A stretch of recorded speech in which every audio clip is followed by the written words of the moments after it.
Latest on basketball star Brittney Griner breaking overnight. She is finally back on U.S. soil. You can't help but smile when you say that. After nearly 10-month nightmare ordeal in Russia. These images are from San Antonio, where she landed before dawn and was taken to a military hospital for evaluation. Now, as you know, she was freed in exchange for international arms dealer Viktor Bout, nicknamed the Merchant of Death. And there is controversy over this deal. Nancy Cordes is at the White House with more on that part of the story. Nancy, good morning to you. Good morning, Gayle. Yes, it was just a quick image that we got of Brittney Griner back on U.S. soil, arriving in Texas in the early hours of the morning. But it was the image that her family and U.S. officials had been waiting for since February. The plane carrying WNBA star Brittney Griner did not take her home to Phoenix. Instead, her first stop is in San Antonio for evaluation and treatment, if necessary, at Brooke Army Medical Center. Do you know where I'm heading to? No. No? No. Griner was released from a Russian prison camp. Russian state media capturing her journey on a plane bound for the United Arab Emirates. You fly back home To the U.S. to the U.S. Everything will be fine.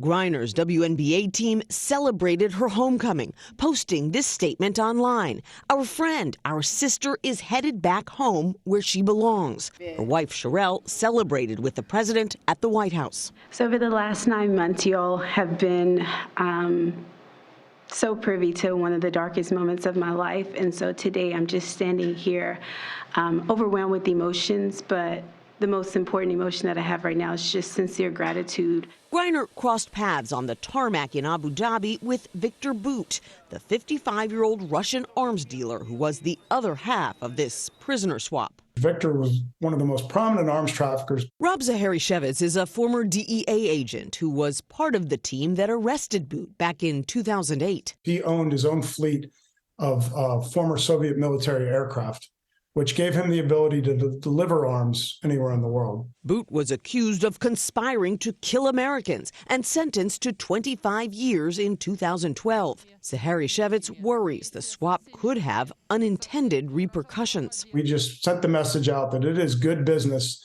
to have an American citizen in your back pocket for that day you need a bargaining chip. Some Republicans argued Thursday this was not a fair exchange. To trade an arms dealer, a merchant of death they call him, for someone who was essentially carrying a vape pipe that had some THC in it is not commensurate with the two offenses. You want to, when you do this stuff, you want to make it kind of similar in the swap. Others argued Marine veteran Paul Whelan, imprisoned in Russia since 2018, should have been part of the exchange. In an interview from his prison camp, Whelan begged the U.S. to do whatever it takes to bring him home. I'm happy that Brittney is going home today, but I don't understand why I'm still sitting here. My bags are packed. I'm ready to go home. I just need an airplane to come and get me. White House officials say they tried to include Whelan in the swap, but that the Russians said no. President Biden vowed to keep trying. And we'll keep negotiating in good faith for Paul's release. I guarantee that. A U.S. official tells CBS News that President Biden called Whelan's brother and sister yesterday to express that commitment to them to keep working for Whelan's release. And we're also told that a White House official actually told the Whelan family a day in advance that this Griner swap was going to be taking place so that they'd have time to prepare mentally and emotionally. Nate? Nancy, thank you.